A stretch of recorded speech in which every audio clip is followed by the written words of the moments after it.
Bonjour à tous, voici une très belle image d'un chalet en Finlande, au bord d'un lac. Nous allons utiliser cette photo comme image de référence pour une aquarelle paysage. Voici donc ma table de travail. J'ai disposé une tablette pour visualiser l'image de référence, une feuille de grand format inhabituellement allongée qui correspond aux dimensions de ma photo, et enfin tout à fait à droite, un peu de place, plus beaucoup de place d'ailleurs, pour mes pots à eau et ma palette. Le matériel nécessaire étant réuni, nous allons pouvoir commencer la réalisation de cette peinture. C'est parti!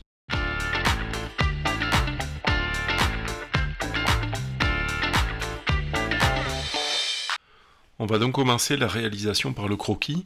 Je commence par tracer le cadre qui va définir les marges sur ma feuille. Puis je passe au croquis proprement dit. J'essaye de respecter autant que faire se peut la photo de référence, même si je m'accorde sur certains détails certaines libertés dans le placement de certains arbres ou bien dans le positionnement de tel ou tel élément. Quoi qu'il en soit, j'essaye quand même d'être rigoureux, surtout dans le dessin du chalet, au niveau des perspectives, des points de fuite, des proportions. C'est pourquoi j'utilise une règle pour prendre des mesures et appliquer les bonnes proportions sur mon papier. Alors que le croquis est en train de se réaliser sous vos yeux, je voulais revenir un petit peu sur l'analyse de la photo de référence.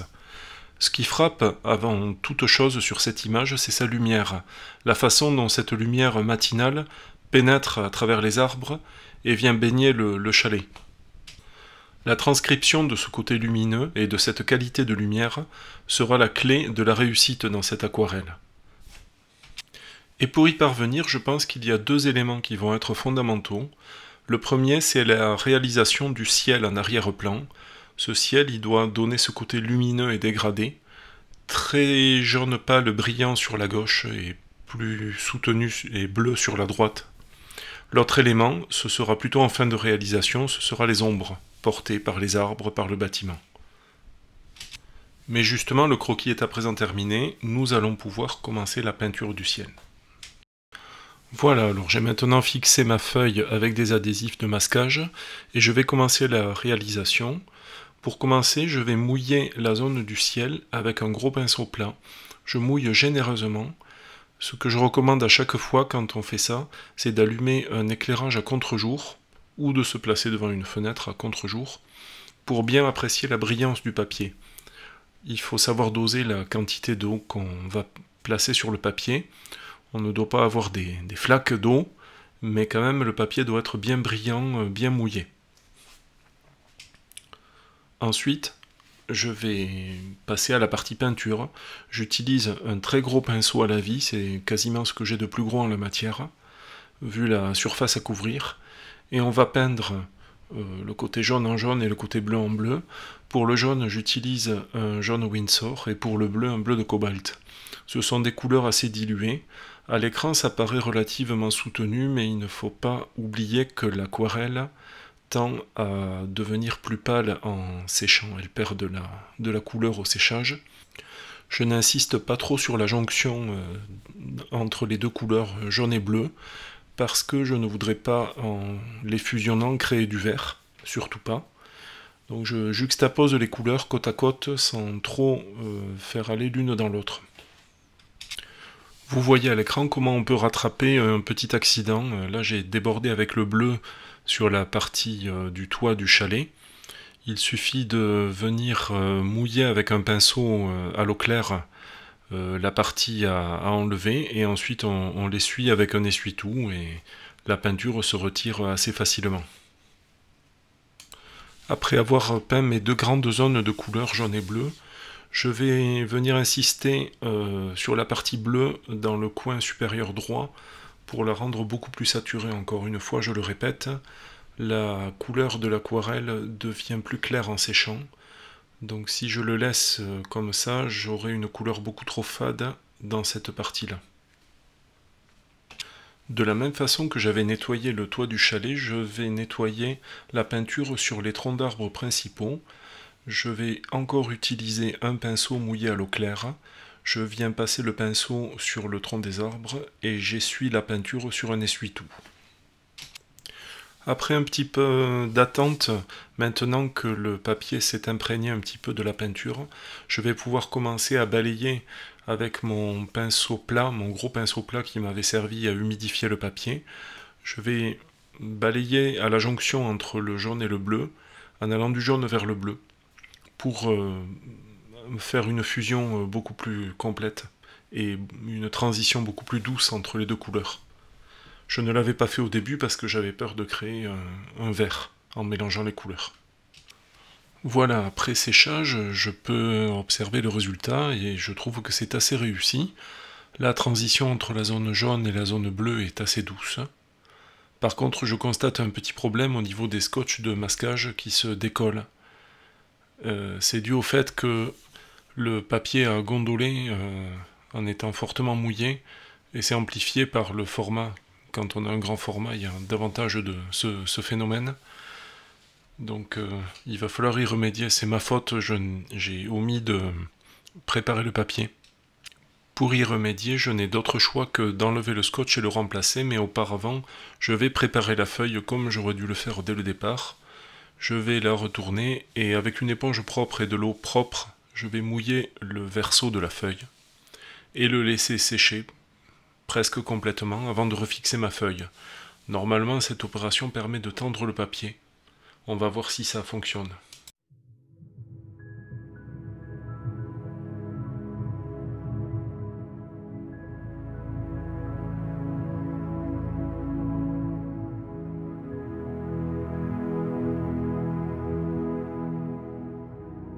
Préparons-nous maintenant à la peinture du sol. Nous allons préparer une couleur verte. Pour cela, j'utilise un mélange de jaune Winsor et de bleu de cobalt.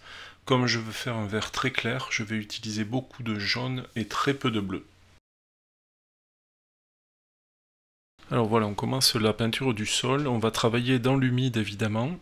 Donc je vais venir mouiller la zone du sol avec de l'eau claire et un pinceau propre. Je vous passe cette séquence fortement en accéléré parce qu'en réalité elle a duré pratiquement 1 heure.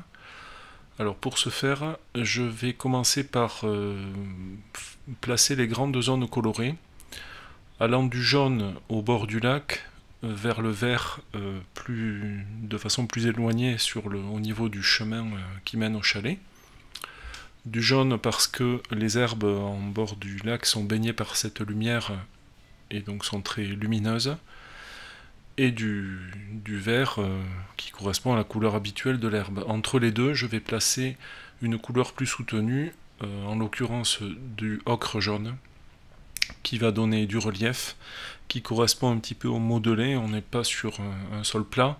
Avec cette lumière rasante, il y a des ombres qui se projettent, et on va traduire ça avec cette gamme de couleurs.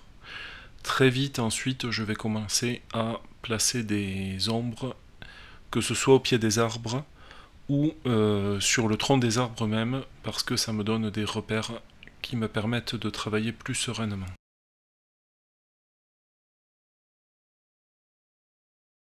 Alors une autre petite astuce que je voulais partager avec vous, c'est de vous faire remarquer que j'utilise un pinceau traceur, donc très très fin, pour peindre un très fin liseré jaune sur la partie gauche des troncs d'arbres, celle qui est exposée à la lumière, alors même que j'avais fait un très fin liseré sombre sur la partie droite. Le liseré sombre correspond au côté à l'ombre, le liseré jaune va correspondre au côté lumineux. Ce sera très subtil à voir puisque à terme je vais peindre les troncs d'arbres dans des couleurs marron, brun, mais en estompant un petit peu sur le liseré jaune, je compte bien faire apparaître un petit peu de cette couleur lumineuse. Voilà, donc je fais ça sur la plupart des troncs d'arbres, et ensuite je poursuis mon travail sur le sol, à droite du chemin, comme je l'avais fait pour la partie principale.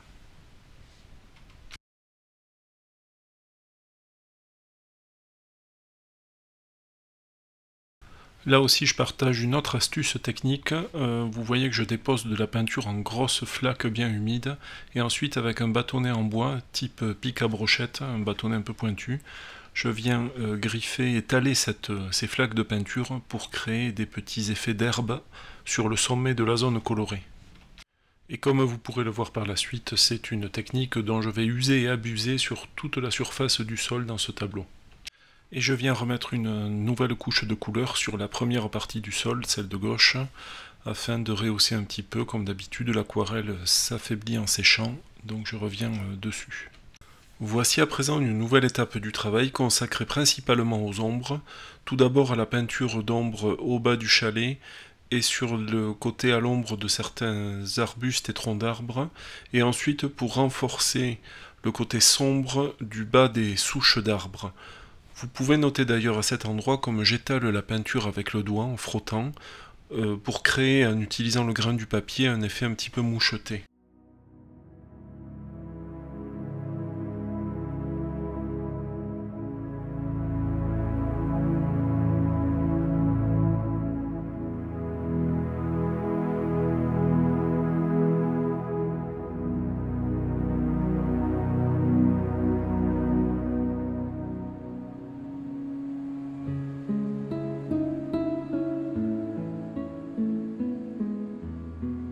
Je continue à placer les ombres sur la partie droite du sol, à nouveau travail au doigt pour rechercher des effets de texture. Au bord du chemin, je commence également à suggérer les galets, en peignant l'ombre des galets, au moyen de petites touches de pinceau arrondies, incurvées vers le bas. Je commence également à peindre le banc, en tout cas la première couche, avec un brun clair. C'est un mélange de couleurs qui contient de la terre de Sienne.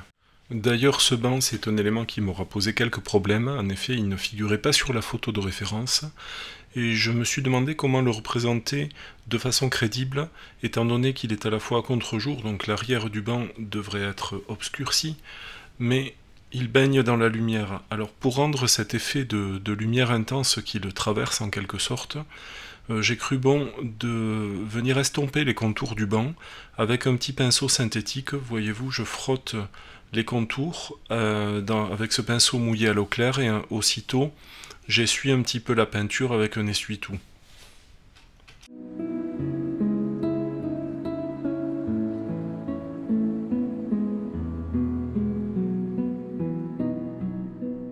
Puis dans un deuxième temps, après avoir estompé les contours du banc, je vais préparer une couleur jaune pâle très lumineuse et je vais venir travailler dans l'humide. Pour cela, avec un pinceau propre et de l'eau propre, je vais mouiller tout le pourtour du banc et je vais venir déposer un petit peu de cette couleur jaune lumineuse qui va créer comme un halo en se diffusant sur le papier humide, ce qui donnera cet effet de lumière un petit peu à contre-jour. Je continue à travailler les textures et les détails de ma prairie herbeuse devant le chalet.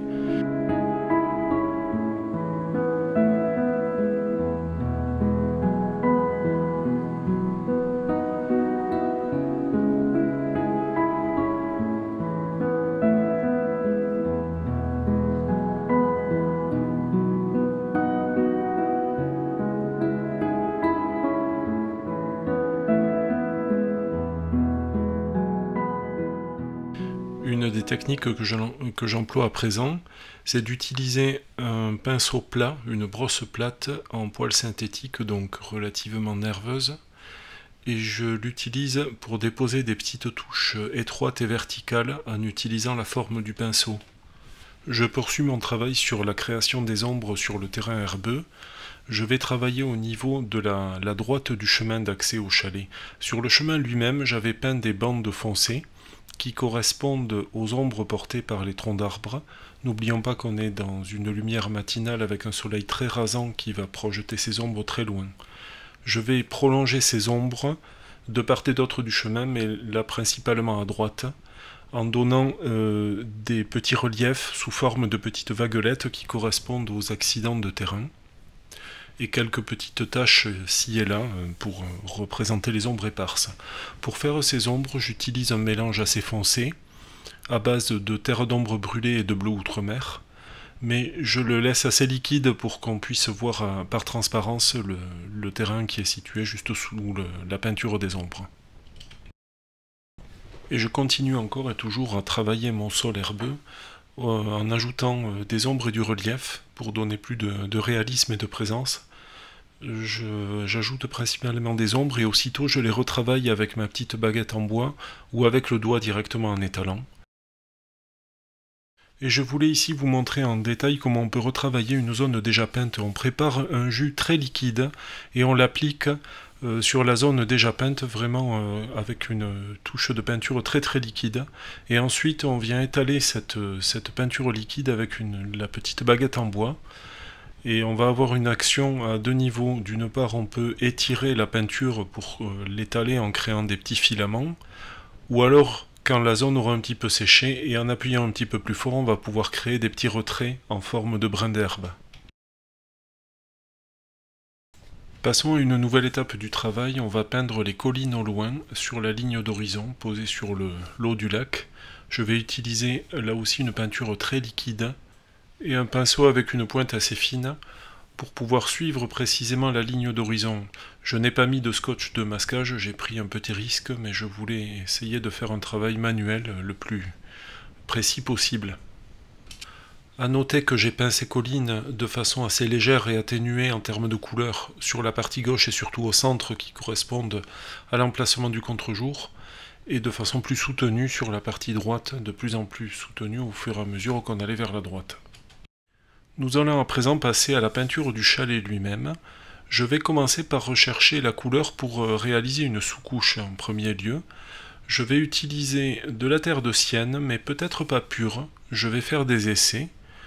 Et finalement, j'obtiens cette couleur qui est un mélange de terre de sienne, de jaune Windsor et d'ocre jaune, qui me paraît assez proche de la couleur de l'encadrement des fenêtres sur la photo de référence. C'est ça que je vais utiliser comme sous-couche, c'est parti.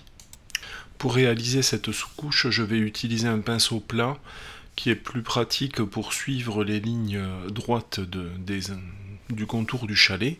Je vais peindre les parties exposées à la lumière, donc essentiellement le mur qui contient la fenêtre exposée à la lumière, également les piliers de l'avancée de toit, et une petite partie du mur de droite qui lui sera dans l'ombre, donc juste le retour.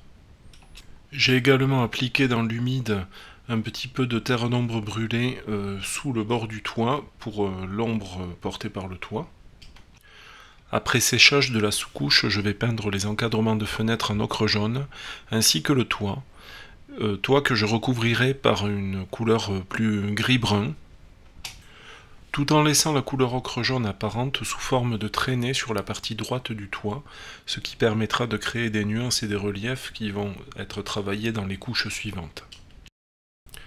À ce stade, je me rends compte que mon lac est trop jaune. Alors je vais réaliser un lavis avec une peinture très très liquide bleue que je vais appliquer par-dessus. Je commence par l'appliquer sur la partie complètement à gauche et je vais tester l'effet avec un sondeur de couleur. C'est ce petit accessoire là avec un petit trou pratiqué dans une échelle de gris neutre qui permet de mieux se rendre compte des couleurs. Et comme je suis satisfait du résultat, je vais étendre cette couleur à tout le reste du lac en étant beaucoup plus léger sur la partie centrale du lac, toujours pour préserver cet effet lumineux. Mais j'insiste un petit peu plus à gauche et à droite. C'est assez subtil, mais je trouve que le résultat est beaucoup plus satisfaisant comme ça. Cette correction du lac étant faite, on va pouvoir commencer la peinture du chalet dans la bonne couleur, dans ce rouge un petit peu vermillon. Je commence par rechercher une couleur et à faire des tests. C'est du rouge Windsor avec un petit peu de jaune mélangé. Je peins toujours avec mon pinceau plat pour bien suivre mes contours. Et une fois que ma peinture rouge est déposée, je vais venir créer quelques nuances, une teinte un peu plus sombre sous le rebord du toit et sur la partie gauche, mais également une teinte un peu ocre jaune déposée dans l'humide à droite de la fenêtre, et enfin, pour terminer, des lignes sombres que je commence à préfigurer, que je retravaillerai plus tard avec un pinceau traceur, qui délimitent les différentes lames du bardage en bois du chalet.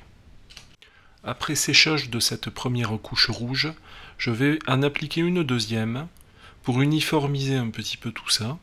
Bien sûr, on garde les détails et les nuances déjà appliquées à la couche précédente, mais dans une version un petit peu atténuée. Et puis avec un pinceau fin, je viens souligner le bord droit du cadre de la fenêtre, ce qui lui donne un petit relief et qui la fait ressortir. Voici maintenant la peinture de la planche au bord du toit, et dans une couleur jaune pâle, je vais utiliser la même couleur pour peindre les marches de l'escalier de la terrasse. Alors, nouvelle étape dans la réalisation de ce tableau, je vais commencer à peindre les troncs d'arbres principaux. Je commence par le tronc d'arbre le plus à gauche, étant donné que je suis droitier et que ça m'évitera de recouvrir mon travail fraîchement peint avec ma main. Je vais mouiller l'emplacement du tronc avec de l'eau claire. Et ensuite, je vais appliquer une peinture brune à base de terre d'ombre brûlée. Je fais un premier passage et ensuite, une fois que j'aurai suffisamment peint le tronc, je vais travailler la texture et le relief, l'éclairage également.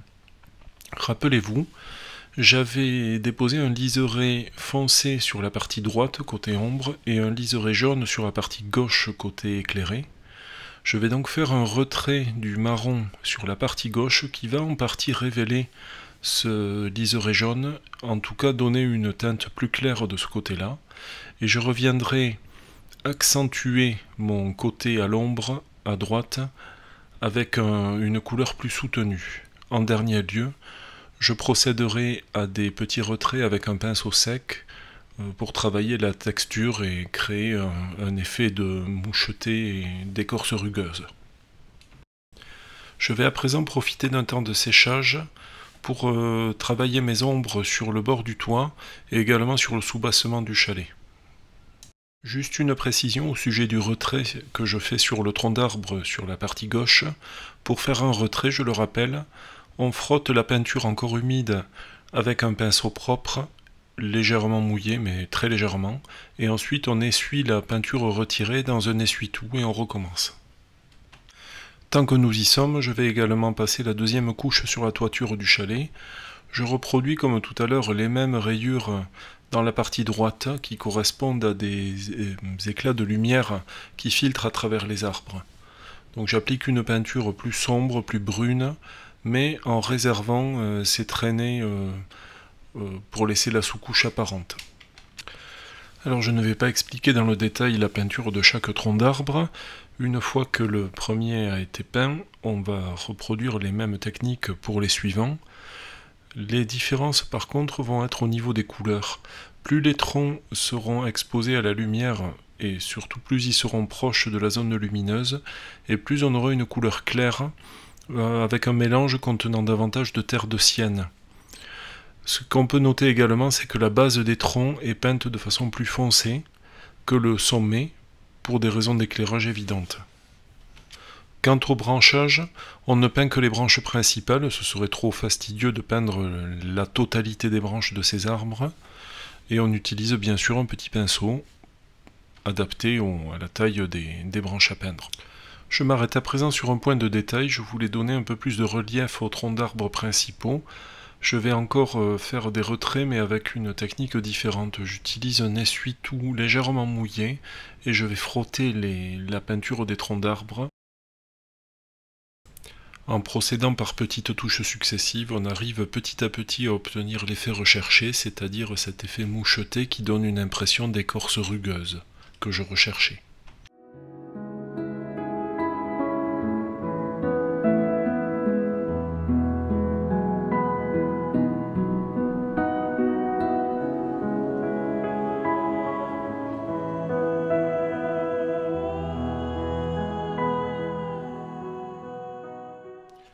Alors après avoir peint tous les troncs de sapins et de conifères de ce tableau, nous allons passer aux troncs que j'avais laissés en réserve, ceux des bouleaux.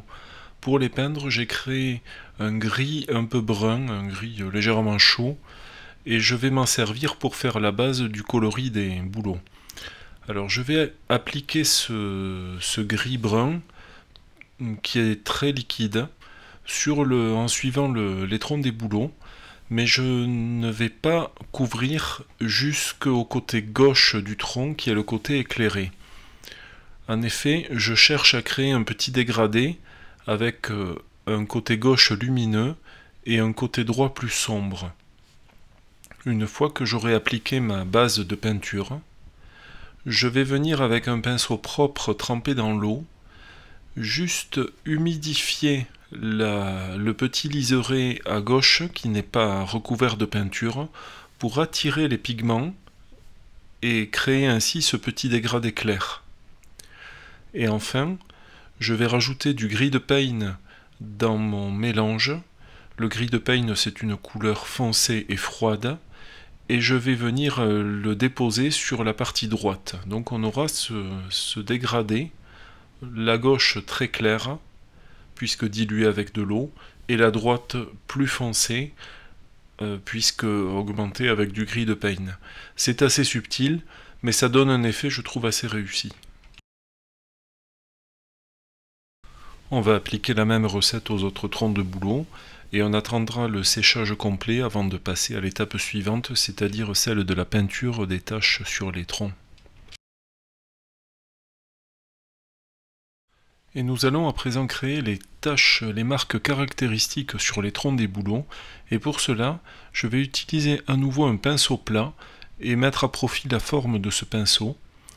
Et je me sers d'une peinture assez riche en pigments, assez foncée, brune évidemment. Et je vais appliquer les taches de façon un petit peu aléatoire, en alternant les taches un petit peu larges, celles plus fines, celles qui sont plus rattachées à droite, celles qui sont plus rattachées à gauche. Bon, bref, j'essaye de créer une variété qui donnera un côté plus naturel. Je vais bien sûr réutiliser la même technique pour les autres troncs de bouleau. Et ensuite, je vous montre à présent comment, à l'aide d'un pinceau traceur, je vais peindre les fines branches des bouleaux. Les branches des bouleaux, contrairement à l'écorce, elles sont foncées. Visiblement, la parure crème et avec des taches marron vient plus tard. Et on utilise pour cela un pinceau traceur qui est un pinceau qui comporte une touffe très fine et très longue qui permet de faire des tracés très fins facilement.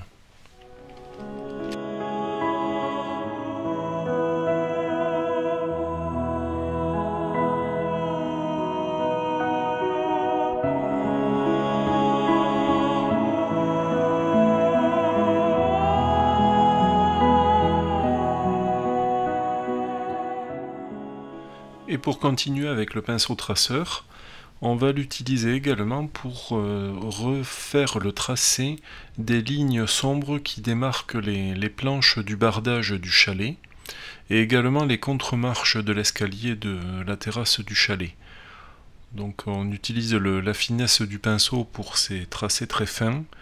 Il faut procéder assez calmement, choisir un moment où on est bien calme pour ne pas trembler et produire un tracé suffisamment droit.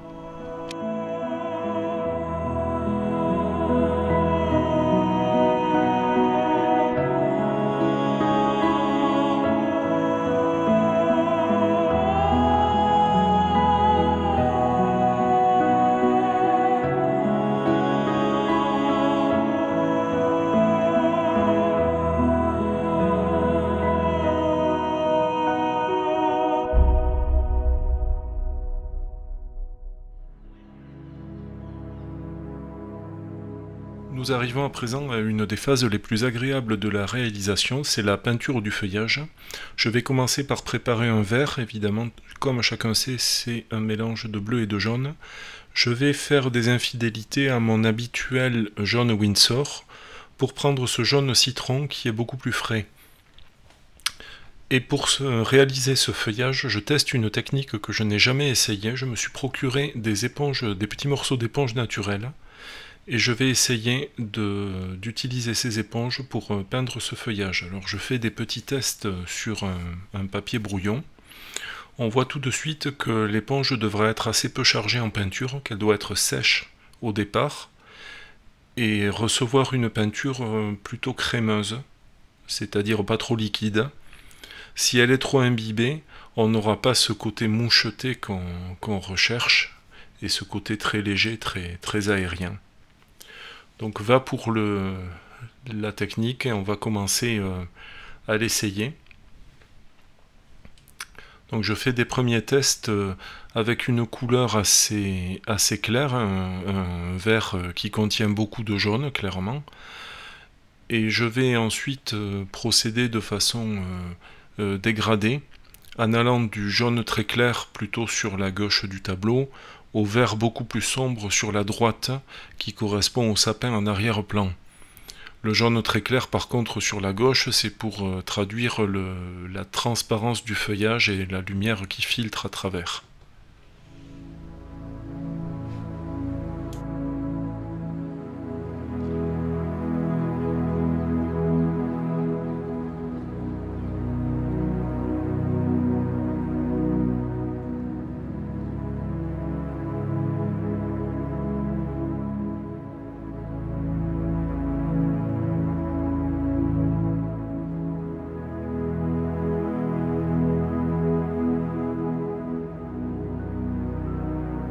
À un moment, je vais utiliser d'autres éponges que la première que j'ai utilisée. En fait, il est bon d'en avoir plusieurs parce que, d'une part, ça permet, en variant les textures, les reliefs des éponges, d'avoir des effets différents sur le papier.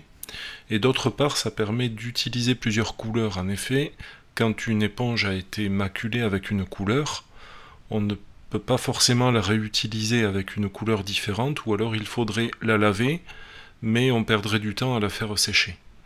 D'où l'intérêt d'en avoir plusieurs, ce qui va permettre de jouer sur les différents coloris.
Pour la partie gauche du feuillage, je vais tester quelque chose. C'est l'endroit où le feuillage doit être le plus léger, le plus transparent. Alors avant de tamponner avec mon éponge, je vais d'abord humidifier le papier avec un spray. Donc je pulvérise de l'eau claire. Et ensuite je viens appliquer l'éponge. Et encore ensuite, je vais faire des retraits avec un essuie-tout pour enlever un petit peu de peinture et avoir quelque chose de vraiment très léger. Puis dans un second temps, je reviendrai à nouveau avec l'éponge, mais cette fois sur le papier sec, pour créer juste l'effet moucheté dont j'ai besoin.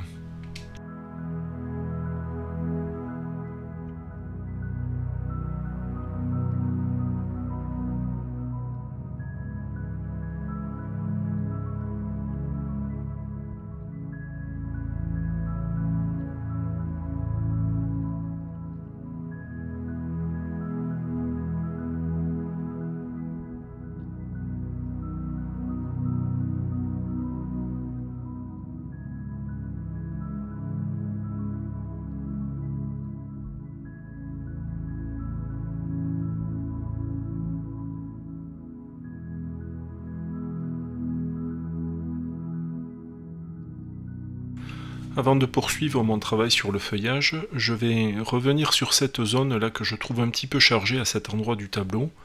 Alors pour y remédier, je vais appliquer de l'eau claire avec un pinceau, et ensuite je vais venir la retirer avec un essuie-tout propre. Et c'est parfait, c'est exactement l'effet que je voulais rechercher. Donc je répète l'opération autant de fois que nécessaire, je retravaillerai un petit peu à l'éponge et je retrouverai un côté beaucoup plus léger.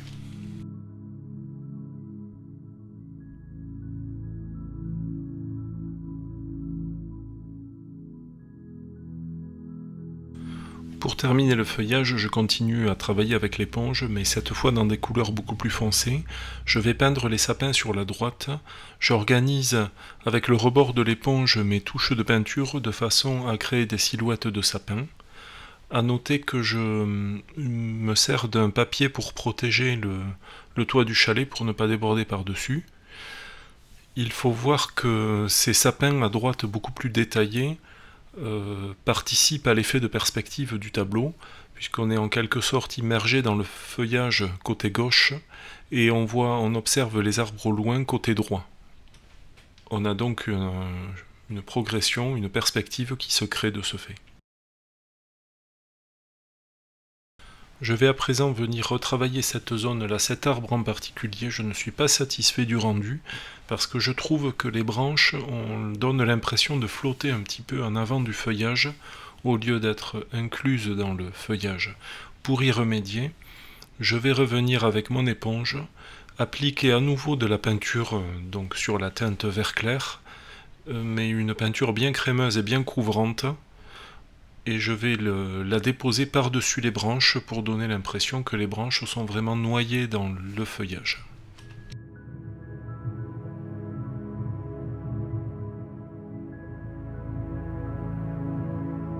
Alors maintenant, je vais m'attaquer à cette façade du chalet qui est noire sur la photo de référence, complètement plongée dans l'ombre.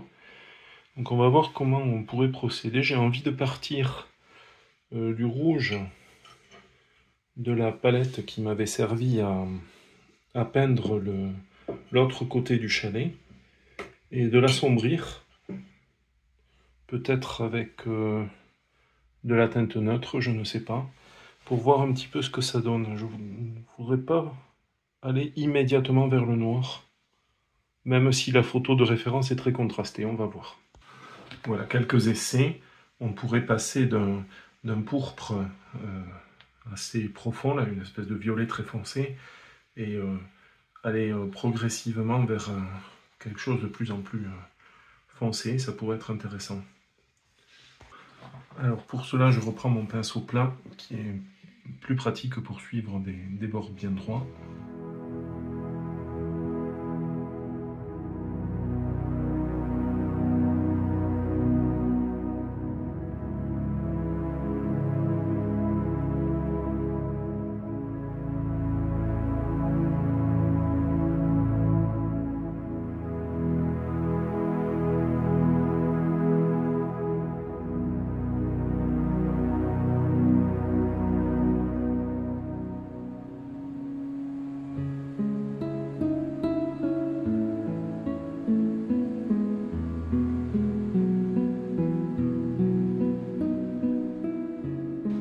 Petit à petit, j'incorpore un peu plus de teinte neutre.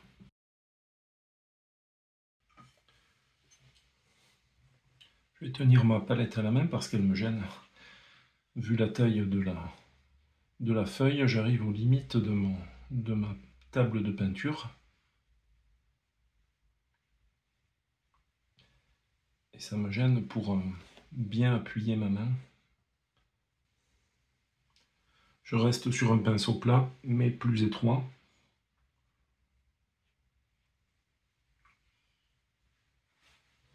Même chose pour la fenêtre, qui est dans l'ombre et qui ne présente pas de reflet.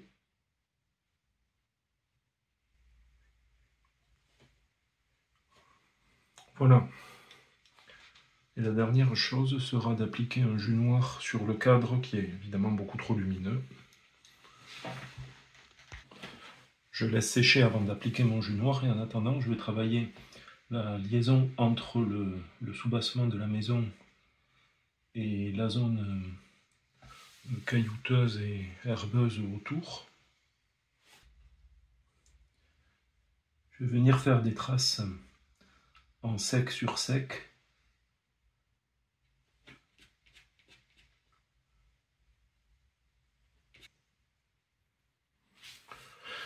Voilà, on est pas mal.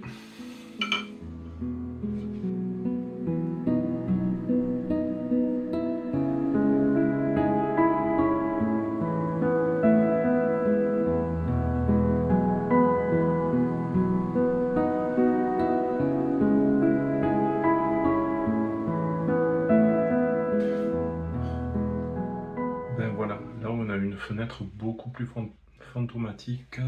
Je vais même l'obscurcir côté droit. Voilà, je trouve que ça fonctionne pas mal, vous me direz ce que vous en pensez dans les commentaires. On reste avec la couleur noire et je vais en profiter pour peindre la cheminée du chalet. C'est une cheminée métallique laquée en noir. Rien de particulier à dire sur la réalisation, on remplit la forme du croquis. Juste un petit détail, une fois que je l'aurai entièrement peinte en noir, je vais effectuer un petit retrait pour traduire le côté brillant du métal. Donc côté gauche, côté exposé à la lumière, avec un petit pinceau propre, je viens frotter sur une petite ligne et je viens enlever de la peinture et essuyer sur un essuie-tout. Alors on va ensuite passer à un exercice beaucoup plus délicat. On va utiliser le pinceau traceur pour peindre la structure de la verrière. Évidemment, c'est un exercice qui demande beaucoup de soin et de maîtrise dans son geste. Il faut choisir un jour où on est bien posé, bien calme, bien détendu. Et je vais vous passer un extrait de la vidéo à vitesse réelle et pas en accéléré comme les autres parties de la vidéo, pour que vous puissiez vous rendre compte du soin apporté à cette partie de la réalisation.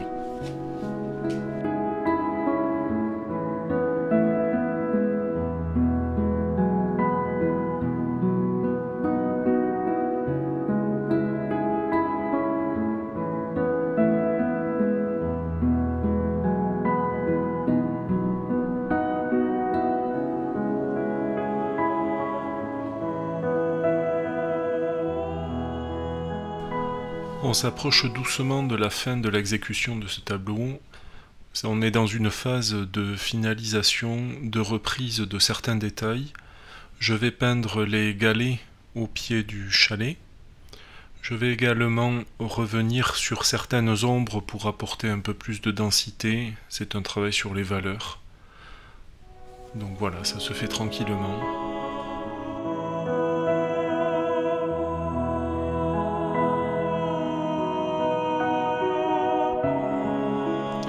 Pour continuer, on va s'attaquer à un point de détail, c'est le reflet sur la fenêtre principale. Alors le reflet, on va le peindre conformément à la photo de référence en 3 temps. D'abord une zone bleu clair qui correspond au reflet de l'eau du lac. Au-dessus une zone vert jaune qui correspond au reflet du feuillage des arbres. Et en dernier, des bandes brunes qui correspondent au reflet des troncs d'arbres. Voilà, alors mon tableau est à présent pratiquement achevé, j'entre dans une phase de finalisation. Je vais procéder à quelques dernières mises au point, petites retouches, en apportant des touches de gouache. Alors la gouache, je vais la préparer dans une palette différente. Là j'ai pris une coupelle pour ne pas polluer ma palette habituelle d'aquarelle avec de la gouache, au cas où je voudrais réutiliser certaines couleurs. Et j'utilise également des pinceaux ordinaires. Donc je vais utiliser la gouache pour peindre le feuillage des petits arbustes. Alors bien sûr, on utilise la gouache parce que c'est une peinture opaque et que là je suis sur des zones déjà peintes.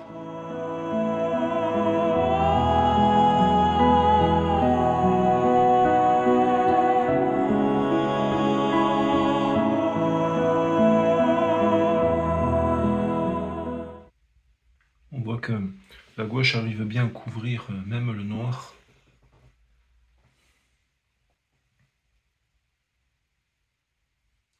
Exactement ce qu'on veut.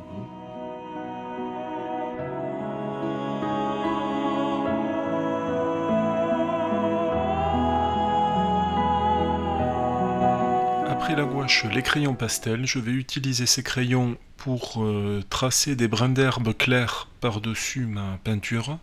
Évidemment, après les avoir utilisés, il faudra utiliser un fixatif pour stabiliser les couleurs et éviter que le pastel ne s'efface.